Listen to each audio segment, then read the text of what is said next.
दफ्तरों में अफसरों के एसी रूम गुलजार हैं, लेकिन ये रोशनी और ठंडी हवा सब उधारी की है। बजट करोड़ों का, लेकिन बिजली बिल चुकाने का जिम्मा कोई नहीं। पुलिस से लेकर नगर निगम और केडीए तक सब के सब बकायेदार बने बैठे हैं। रिपोर्ट देखिए।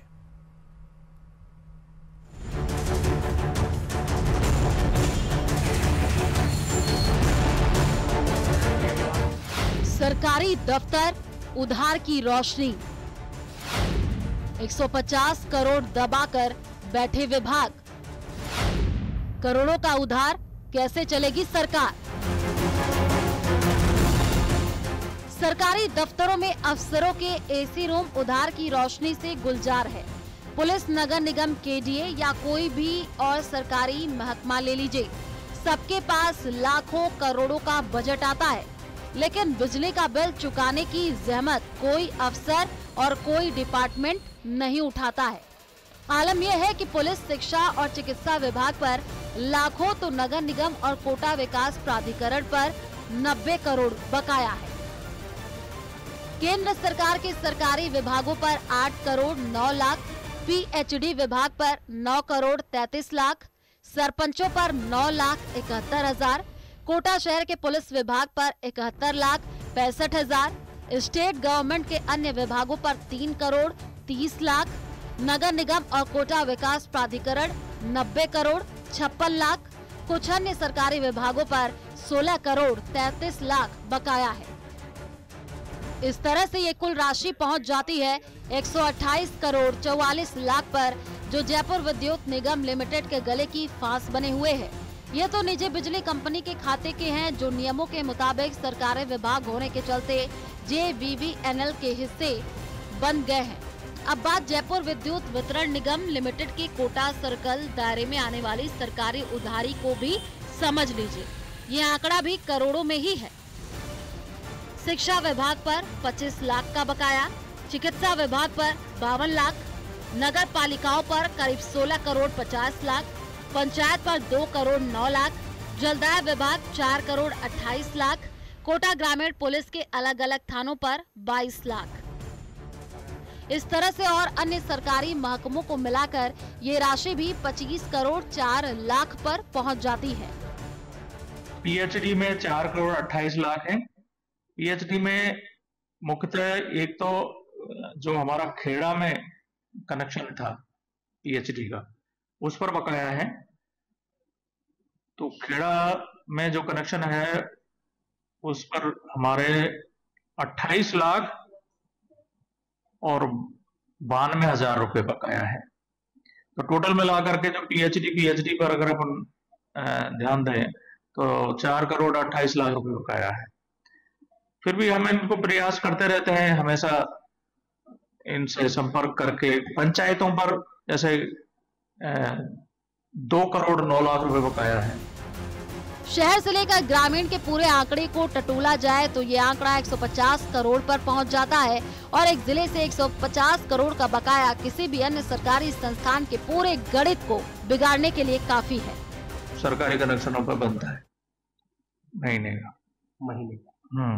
तो 25 करोड़ जो रुपए हैं, ये काफी ऐसे कनेक्शन है। कुछ कनेक्शन क्या होता है कि अधिकारी चेंज हो जाते हैं, तो वो दूसरे अधिकारी आने वाले जो जमा कराते नहीं है उसको, वो एक दूसरे पर टालते रहते हैं कि भाई ये उसकी जिम्मेदारी थी, ये मेरी जिम्मेदारी नहीं। अब बड़ी बात यह है कि सरकारी महकमे और सरकारी महकमों में बैठने वाले सरकारी अधिकारी बिजली कनेक्शन कटने का तो डर है ही नहीं, क्योंकि बिल जमा करे या ना करे, आखिर कनेक्शन कौन काटेगा और कैसे कटेगा। इसलिए सरकारी विभाग और अधिकारी बिजली का बिल जमा करने पर पूरी लापरवाही बरतते हैं, या कहे उसे बहुत गंभीरता से नहीं लेते। हालांकि कार्रवाई को लेकर भी हमने सवाल किया तो जवाब आया, ऐसा नहीं है कि सरकारी विभागों पर कार्रवाई नहीं हो सकती। अब अधीक्षण अभियंता शिवचरण जांगिड़ ऐसे सरकारी बड़े बकायेदारों की सूची तैयार करवाकर कार्रवाई की बात कर रहे हैं।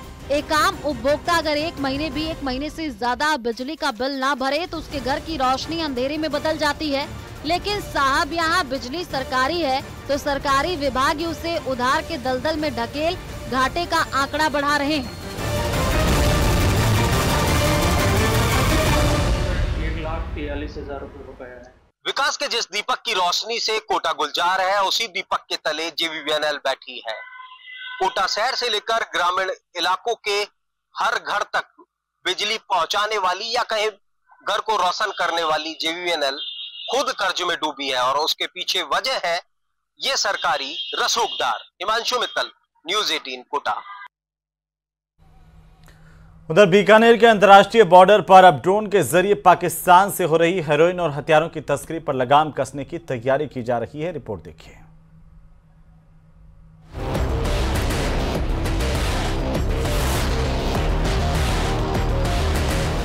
पाक से उड़ान तबाह करेगा हिंदुस्तान। BSF की जमीन से आसमान तक निगरानी। एंटी ड्रोन गन से तस्करी, आतंक पर लगाम।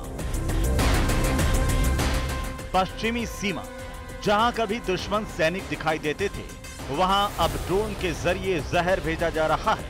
हेरोइन, हथियार और खुफिया कैमरे BSF के लिए ये एक नई चुनौती बनकर उभर रहे थे, लेकिन अब ड्रोन का खेल खत्म करने की तैयारी हो चुकी है। BSF ने 10 संवेदनशील स्थानों पर एंटी ड्रोन गन तैनात कर दी है। जैसा कि आप जानते हैं कि ऑप सिंदूर में हमने देखा कि ड्रोन जो है अभी ड्यूल पर्पस से यूज हो रहा है। इनिशियली ड्रोन्स को जो है स्मगलिंग के लिए जो है अक्रॉस द बॉर्डर से यूज किया जाता था, पर ऑप सिंदूर के दौरान में इसके द्वारा जो है सर्विलेंस के लिए, इसके अलावा जो उसके द्वारा टारगेट को न्यूट्रलाइजेशन के लिए भी काफी हद तक यूज किया गया। अभी आपने देखा होगा यूक्रेन और जो USSR की, रशिया की जो वॉर चल रही है, उसमें भी ड्रोन का काफी ज्यादा यूज हो रहा है।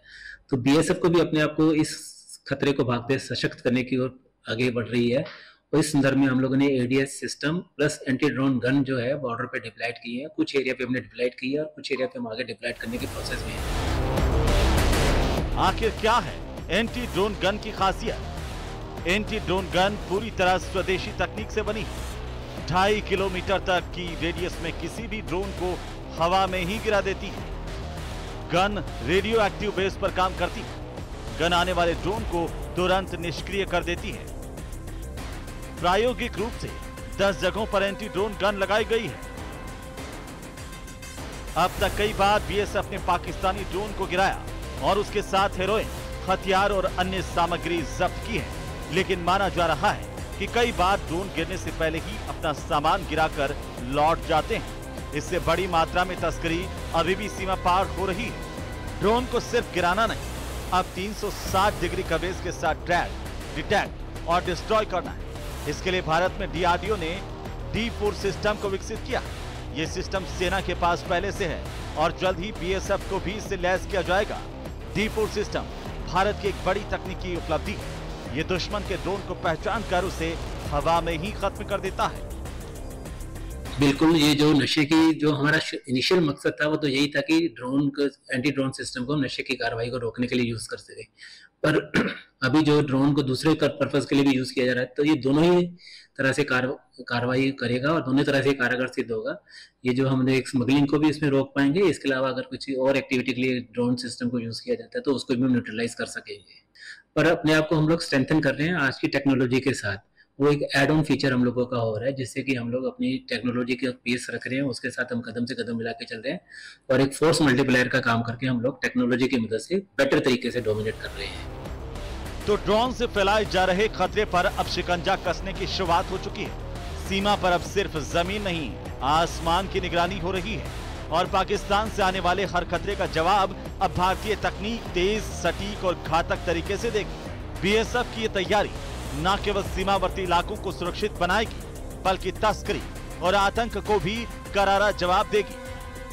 सीमावर्ती क्षेत्रों में एंटी ड्रोन गन और उसके साथ एंटी ड्रोन सिस्टम को एक्टिवेट करने का काम शुरू कर दिया है, जिससे दुश्मन देश की तरफ से आने वाला कोई भी ड्रोन देश की सीमा में घुसने से पहले ही पूरी तरीके से खत्म कर दिया जाए। जल्द ही बीकानेर के बॉर्डर पर भी ये गन तैनात होने वाली है। ऐसे में ये साफ कहा जा सकता है कि सरकार की स्वदेशी तकनीक को पूरी तरीके से आर्मी के बाद अब BSF में भी लागू किया जा रहा है, जिससे कि देश की सीमाओं को और ज्यादा सुरक्षित किया जा सके। बीकानेर से न्यूज़ 18 के लिए विक्रम जागरवाल। दौसा से खबर, जहां नेशनल हाईवे 21 पर रेटा गांव के पास एक ट्रोला अनियंत्रित होकर पलट गया। इसके वजह से ट्रोले का अगला हिस्सा डिवाइडर पर चढ़ गया, पिछला हिस्सा हाईवे पर पलट गया। ये ट्रोला जयपुर से भरतपुर की तरफ जा रहा था। ट्रोले के अंदर दाल के कट्टे भरे हुए थे। जैसे हाईवे पर यह ट्रोला पलटा, दाल के कट्टे हाईवे पर बिखर गए। घटना की सूचना के बाद सिकंदरा पुलिस मौके पर पहुंची। क्रेन को बुलवाकर हाईवे से ट्रोले को दूर हटवाया। इस दौरान कई घंटे तक नेशनल हाईवे पर यातायात जो है वो बाधित रहा।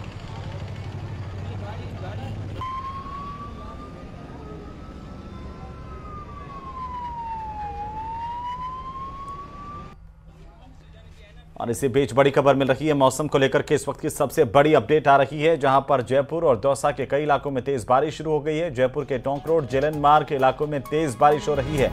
तेज बारिश की वजह से सड़कों पर पानी जमा हो गया है, यातायात बाधित हो गया है और दौसा में भी शहर की सड़कें दरिया में तब्दील होती दिखाई दे रही हैं।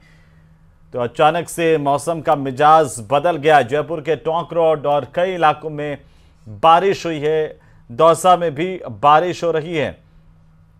टोंक रोड, जेलन मार्ग समेत कई इलाकों में तेज बारिश होने की जानकारी इस वक्त सामने आ रही है।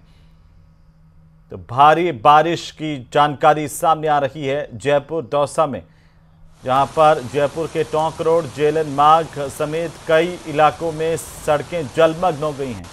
दौसा में भी मुख्य बाजार से लगा करके चारों तरफ निचले इलाकों में पानी भर गया है।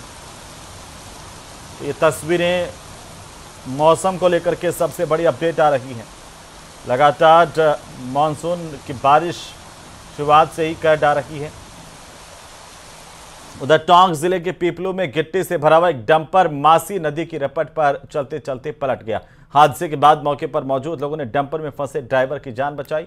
यह हादसा रंबा कचोलिया रपट पर उस वक्त हुआ जब डंपर नदी पार कर रहा था। अचानक संतुलन बिगड़ा, इससे यह पलट गया। तस्वीरें आपकी टीवी स्क्रीन पर।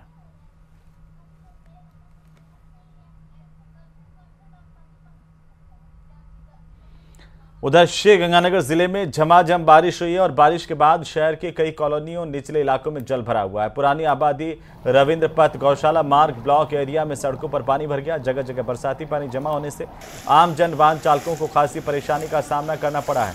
हालात से निपटने के लिए नगर परिषद की टीम पानी निकासी के काम में जुटी हुई है। तस्वीरें आपकी टीवी स्क्रीन पर है।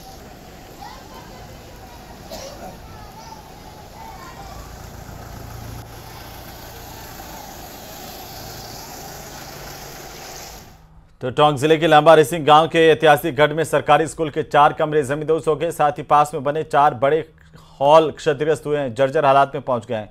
ये टोंक जिले का सबसे पहला माध्यमिक स्कूल है।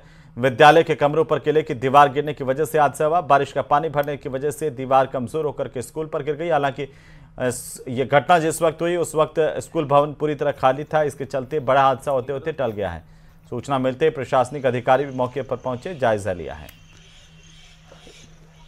क्षेत्र में हुई है और पिछले 2 साल से भी बहुत ज़्यादा बारिश लगातार हो रही है। यहाँ का जो सीनियर सेकेंडरी स्कूल था वो एक पुराने किला जो कि 400 साल पुराना लगभग बना हुआ है उसमें चल रहा था।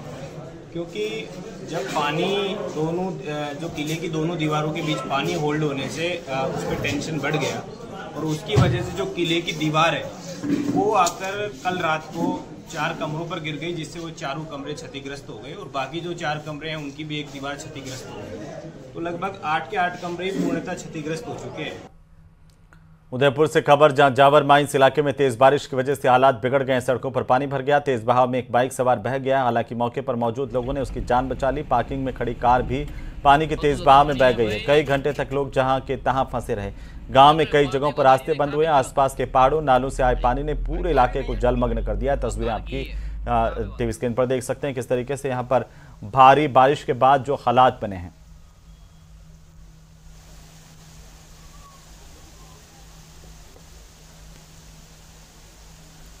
तो भीलवाड़ा जिले में रुक रुक कर हो रही भारी बारिश ने जनजीवन पूरी तरह से अस्त व्यस्त कर दिया है। जिले की मुख्य नदियों बनास, बेड़ज, कोठारी में आए उफान ने यातायात ठप कर दिया है। नदियों के तेज बहाव की वजह से कई महत्वपूर्ण मार्ग बंद हो गए हैं और वाहनों की लंबी कतारें लग गई हैं। बनास नदी ने काचोला, ककरोलिया घाटी और बिगोद खटवाड़ा मार्ग पर अपना कहर बरपाया। नदी के खतरनाक स्तर तक पहुंचने की वजह से इन मार्गों पर वाहन संचालन पूरी तरह रोक दिया गया है। बेड़ज नदी की पुलिया पर 3 फीट से ज्यादा पानी बह रहा है। इससे बड़लियास और बरोंदनी के बीच में जो मार्ग है वो पूरी तरह से अवरुद्ध हो गया, यातायात यहां पर ठप हो गया है। तो सिरोही के रेवदर से बड़ी खबर मिल रही है, जहां राजस्थान मरुधरा ग्रामीण बैंक में आग लगने की जानकारी सामने आ रही है। राजस्थान मरुधरा ग्रामीण बैंक में आग लगी है, बड़ी खबर सिरोही के रेवदर से। आग लगने से कंप्यूटर कक्ष जलकर के खाक हो गया है। तस्वीरें सबसे पहले, सबसे तेज न्यूज़ 18 राजस्थान पर इस वक्त की सबसे बड़ी खबर। सिरोही के रेवदर में एक बैंक में आग लगी है। दरअसल जानकारी के मुताबिक राजस्थान मरुधरा ग्रामीण बैंक की तस्वीरें आपकी टीवी स्क्रीन पर, जिसमें आग लगने से कंप्यूटर समेत कई उपकरण जलकर खाक हुए हैं। धुआं उठता देखकर मौके पर ग्रामीण पहुंचे हैं। बैंक के कर्मचारी भी जैसे जानकारी मिली मौके पर पहुंचे हैं। कड़ी मशक्कत के बाद इस आग पर काबू पा लिया गया है। बड़ी खबर सिरोही जिले के रेवदर से, जहां राजस्थान मरुधरा ग्रामीण बैंक में आग लगी थी, जिससे कंप्यूटर जलकर खाक हुआ है। समय रहते इस आग को बुझा लिया गया है, इसलिए बैंक में कंप्यूटर से ज्यादा नुकसान नहीं हुआ है। अगर कुछ और देर होती तो पूरे बैंक में ये आग फैल सकती थी, लेकिन फिलहाल राहत की बात यह है कि अब आग बुझा ली गई है, कंप्यूटर जला है। जैसे ही धुआं उठा, लोगों को पता चला, लोगों ने इसकी सूचना दी पुलिस को। पुलिस और साथ ही बैंक के कर्मचारियों को भी सूचना दी गई। बैंक के कर्मचारी भी मौके पर पहुंचे, आग बुझा ली गई है। और आपको जानकर हैरानी होगी कि पिछले 30 सालों में कोई भी साल ऐसा नहीं गया जब चुनाव नहीं हुए और लाइन में लगकर जिस एक वोट को आप डालने जाते हैं उस पर 1400 रुपए का खर्च आता है। रिपोर्ट देखिए।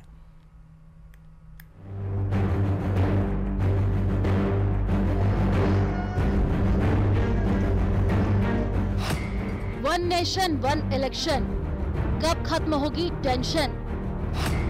राष्ट्र हित में सुधार, सियासी तकरार, विकास का अभियान, फिर क्यों है घमासान? एक वोट खर्चा 1400 रुपए।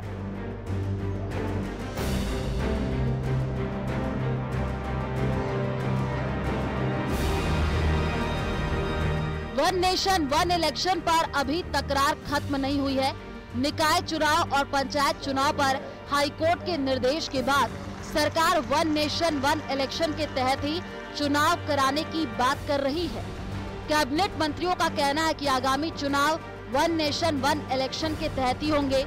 उधर वन नेशन वन इलेक्शन को लेकर जयपुर के वैशाली नगर में राज्य स्तरीय छात्र संघ प्रतिनिधि सम्मेलन का आयोजन हुआ, जिसमें भाजपा के तमाम दिग्गज नेता शामिल हुए।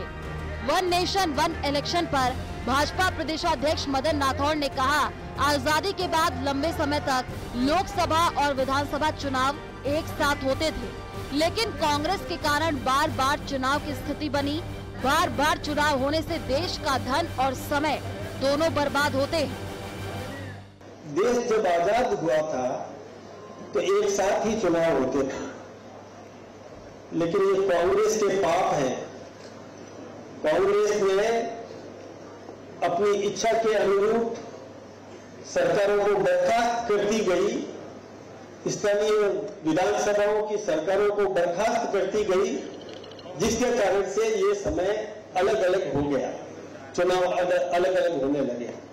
कांग्रेस में भी बहुत विखंडन हुआ, कांग्रेस भी एक नहीं रह पाई। एक साथ चुनाव होने से मतदान प्रतिशत बढ़ेगा, नीतिगत स्थिरता और आर्थिक विकास सुनिश्चित होगा, प्रवासी श्रमिकों के लिए व्यवधान कम करेगा, प्रोडक्शन एंड सप्लाई चेन व्यवस्थित रहेगी, सरकारी व्यय कम होगा, संसाधनों का सही उपयोग होगा, सरकारी कामकाज के लिए अधिक समय बचेगा, चुनाव संबंधी विवादों में कमी आएगी, समय और न्यायिक संसाधनों की बचत होगी। 5 साल में एक बार चुनाव से सामाजिक संघर्ष कम होगा।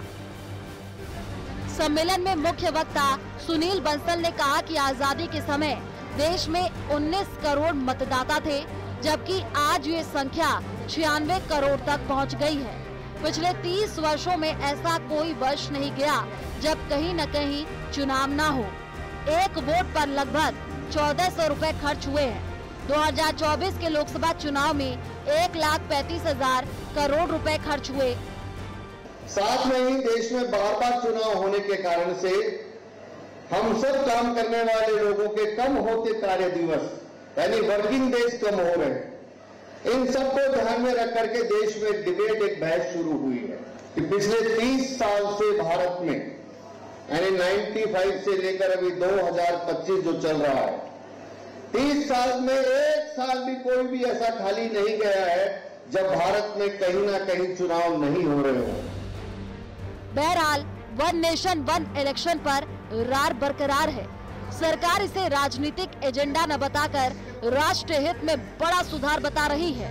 वहीं विपक्ष वन नेशन वन इलेक्शन पर सरकार को लगातार घेर रहा है। अब देखना ये होगा कि आगामी पंचायत चुनावों में वन नेशन वन इलेक्शन पर सरकार क्या रुख अपनाती है। जयपुर से रोशन शर्मा की रिपोर्ट, न्यूज़ 18 राजस्थान।